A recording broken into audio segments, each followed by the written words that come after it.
Sir क्या कहेंगे युवा संवाद के बारे में? आज चाप का युवा संवाद कार्यक्रम है।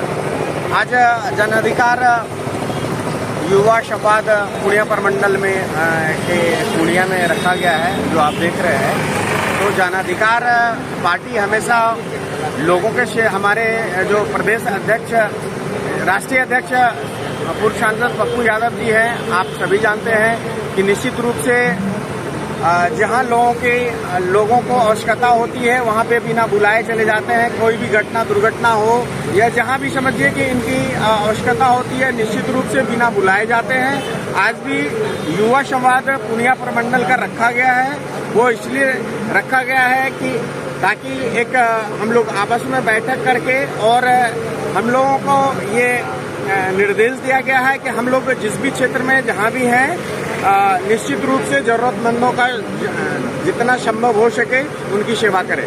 सर, ये युवा संवाद का क्या पर्पस, आपको क्या लगता है कि यहाँ से चुनाव लड़ेंगे? निश्चित रूप से अगर आगे 2024 में चुनाव होनी है तो हर पार्टी अपनी तैयारी करती है, तो जन अधिकार पार्टी भी कर रही है। और जहाँ तक बात है चुनाव की तैयारी का, तो पप्पू यादव क्या तैयारी करेंगे? वो तो 365 दिन लोगों के बीच रहते हैं और आप लोग भी देखते ही होंगे कि पूरे बिहार में हमेशा भ्रमण करते रहते हैं। अब वर्तमान समय में जो वर्तमान सांसद हैं वो जितने लोगों के बीच नहीं रहते हैं, ये पूर्व सांसद होके भी हमेशा लोगों के बीच उपस्थित रहते हैं। तो क्या लग रहा है कि पूर्णिया में एक बार फिर जो है पप्पू यादव का जो रुतबा था पहले का, वो बरकरार रहेगा? इस बार चुनाव लड़ेंगे, जीतेंगे? देखिए, जहाँ तक रुतबा का सवाल है, मैं तो समझता हूँ कि लोगों के दिल में हमेशा पप्पू यादव का जो रुतबा था आज भी रहेगा। पप्पू यादव से हर कोई प्यार करते हैं, भले ही विपक्ष वाला इनका विरोध करे या विरोधी पार्टी तो विरोध करेगा ही, लेकिन दबे जुबान से वो जरूर कहते हैं कि पप्पू यादव जितना लोगों के बीच रहते हैं, जितना सेवा करते हैं, जितना जरूरतमंद को देते हैं, वो शायद कोई नहीं देते हैं। हाँ, विरोध करने के लिए विरोधी पार्टी है तो पप्पू यादव का विरोध करे। अब जहाँ तक जीत की बात है तो मैं समझता हूँ कि एक बार पप्पू यादव यहाँ से खड़ा हो जाए तो अपार मत से यहाँ की जनता उन्हें जिताएगी। अगले बार भी हुआ था कि पप्पू यादव वो घोषणा किए थे कि पूर्णिया से चुनाव लड़ेंगे, लेकिन फिर चले गए मधेपुरा। देखिए, चूंकि मधेपुरा और पूर्णिया दोनों ही उनका जन्मभूमि और कर्मभूमि रहा है। मधेपुरा जन्मभूमि है, कर्मभूमि है, लेकिन पूर्णिया तो निश्चित रूप से कर्मभूमि है। पूर्णिया तो पप्पू यादव, पप्पू तो पूर्णिया। तो वहाँ पे उस समय चले गए, वहाँ के लोगों के मांग पे चले गए, वो अलग बात है। लेकिन इस बार पप्पू यादव पूर्णिया से चुनाव लड़ने जा रहे हैं। देश में 2000 लगता है कि सर इस बार जो है पूर्णिया की जनता मांग रहे हैं पप्पू यादव? मैं तो जहाँ तक जाता हूँ, जहाँ भी देखता हूँ, तो निश्चित रूप से कहते हैं कि पप्पू यादव जैसा कोई नेता नहीं है, पप्पू यादव आवे। और लोग तो रिक्वेस्ट करते हैं कि आप पूर्णिया से चुनाव लड़ें। उन्हीं रिक्वेस्ट पे तो वो मान रहे हैं। हम लोगों ने भी बात रखा है कि आप पूर्णिया से चुनाव लड़ें। देश का क्या हाल है सर अभी? देश का हाल आप लोगों से ज्यादा कौन जानता है? बस आप ही बता दीजिए। तो आप लोग ज्यादा जानते हैं, इसलिए मुझसे ना ही पूछे तो ज्यादा अच्छा है। देखिए, पप्पू यादव मतलब युवा।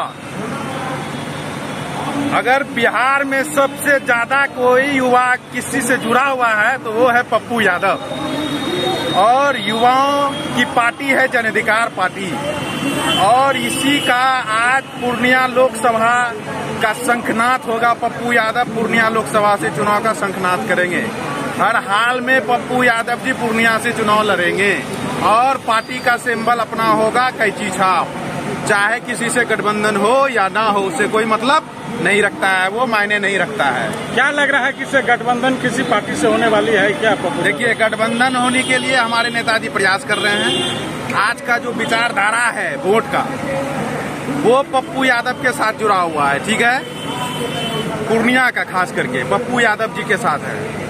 और यहाँ के युवाओं का सोच है कि पप्पू यादव पूर्णिया का सांसद हो और पप्पू यादव जी उस पर लड़ेंगे चुनाव और युवाओं का इच्छा पूरा करेंगे। पप्पू यादव को तो महागठबंधन तरजीह भी नहीं दे रही है। देखिए, कोई अगर सोच रहा है ना कि शून्य है, तो शून्य किसी के साथ जाता है तो उसका 10 गुना मान्य बढ़ा देता है। तो ये मत समझिए कि पप्पू यादव शून्य है। महागठबंधन को पता नहीं है कि पप्पू यादव क्या है। जिस समय लालू यादव की सरकार हुई थी ना, तो पप्पू यादव बनाया था लालू यादव की सरकार को। ये बात याद रखिए। क्या लग रहा है कि अगर पप्पू यादव वो अगर महागठबंधन नहीं लगी तो ये सीमांचल का जो क्षेत्र है इस पे कुछ प्रभाव पड़ेगा? बहुत प्रभाव है।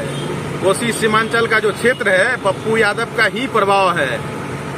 अगला विधानसभा देख चुका है महागठबंधन कि पप्पू यादव का क्या प्रभाव है। ठीक है, लोकसभा भी देख चुका है, इस बार तो 24 में और देख लेगा। अच्छा, 2024 का क्या हाल है देश का?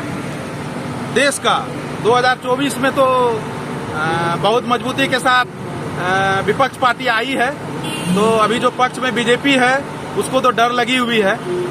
उम्मीदन बीजेपी की सरकार चली जाएगी।